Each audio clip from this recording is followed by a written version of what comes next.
Alright guys, today I'm going to be giving you my top 10 rides at Seabreeze. This is my home park. I know all these rides inside and out. I probably know all these rides better than anyone on the planet if I'm being honest. So this is definitely the video you want to watch if you want to know which rides to go on here. So without further ado, let's get into number 10, Wave Swinger. This is my favorite wave swinger, and that's really just because of the breeze you'll get, especially on a breezy day from Lake Ontario. It's pretty nice. It's a normal wave swinger, runs a pretty normal cycle. You're not going to get any crazy forces on it, but it's still fun if you do it.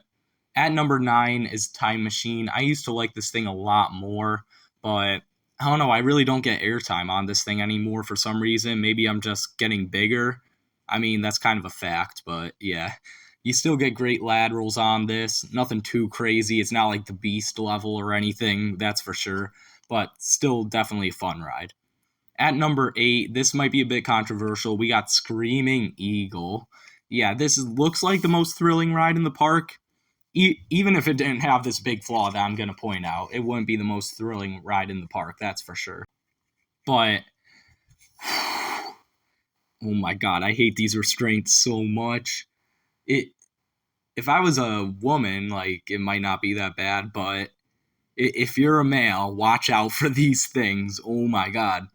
These restraints are so painful if you're a male. You know what I'm talking about, right? It's not comfortable.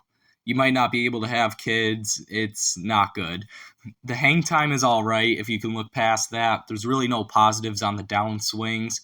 It's still fun and you get a nice upside down view of the park, but yeah, those restraints are awful. So definitely pretty much a one and done for me. Maybe not even do it when you go to the park. At the number 7 spot is Sea Dragon. These chance swinging ships are always really good. They have great floater airtime on the max swings, and this one's no exception. You only get a few of those max swings, which is kind of a shame, but if you're on the ends, then you'll definitely get some good floater airtime and weightlessness, which is really fun, especially if you do it at night, because it has a really cool lighting package with the Sea Dragon's eyes glowing. It looks really cool.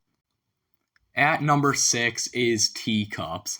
These things are nuts if you know what you're doing. And that's kind of the theme with another ride that we'll get to later. But yeah, this thing's crazy. Also, Balloon Race is another spinning ride like this, but that one's way harder to spin in my opinion because you have a pole in the middle, which ruins the strategy. If you want me to make a video on the teacup strategy, I can definitely do that because yeah, I can get these things spinning ridiculously fast. It's absurd. You won't be able to walk straight after if you're a normal person.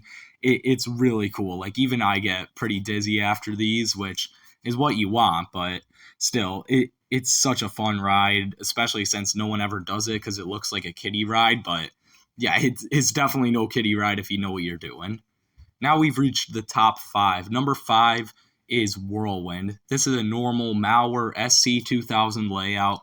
They have this at Hershey Park, Waldemere, Lagoon, a bunch of other places.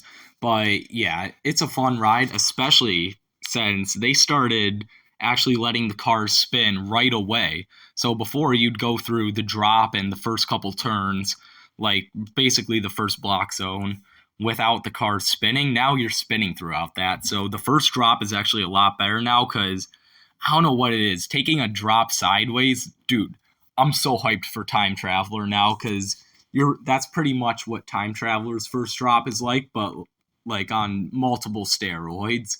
But yeah, you get some fun floater airtime on the drop. You're really not going to get airtime the rest of the ride, but you get some good spinning. It's definitely one of the better Mauer spinners for spinning. And also, you get some decent Gs at some points. So yeah, it's a fun ride. Plus, you get amazing views. Another ride you're going to get amazing views on is bobsleds at number 4. This is another one you get great views of Lake Ontario from. And I like it more than Whirlwind because, man, this ride is weird. It's technically the first hybrid conversion, which is really cool if you think about it. Because, yeah, we've obviously got RMC and stuff today. But, yeah, this was way before all of that. and it shows. It is a janky mess, but yeah, I love it. It's got weird pops of airtime that you don't see coming. It's got random spots of laterals that just hit you out of nowhere and are so great.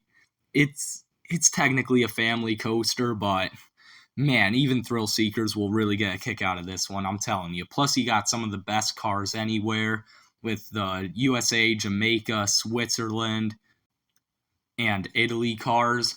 Yeah, these things are really fun, and it's fun seeing which one you're going to get each time. So, yeah, bobsleds is a great family thrill coaster, in my opinion. At the number three spot is Log Flume. This is my favorite non Disney or Universal log flume by far. The main course isn't too exciting, and you don't really get that wet on it, but let me tell you, this drop is really something else. Basically, it has no restraint. It's not like Dudley Do Right or anything. No, this thing's got no restraints, and it's one of the steepest drops on any log flume. It's crazy. So yeah, I think you know where I'm going with this. You get airtime on this thing, and you get airtime with no restraint. It's one of the freakiest sensations ever. It's amazing though. Like it'll make you want to hold on if you don't know that you're gonna be just fine and physics is gonna do its thing, But yeah, I'm not gonna get out into all of that today, bore you guys. But yeah, just know this first drop or this main drop really, because there are no other drops. This drop's incredible. Ride it for this, even if you don't want to get wet, because it's absolutely worth it.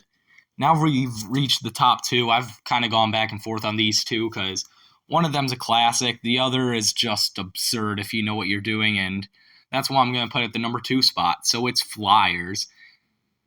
Again, this thing's absurd if you know what you're doing. I actually think I might like it more than Knoebels. That being said, I've practiced this like hundreds of times, and I've only done Knoebels like 5 times. So I'm sure if I practice Knoebels more, then that would be better. But I know the exact technique. I know exactly what to do when I get on Flyers, and it's pure insanity every time. You hit the tree a ton. I know they should cut the tree down.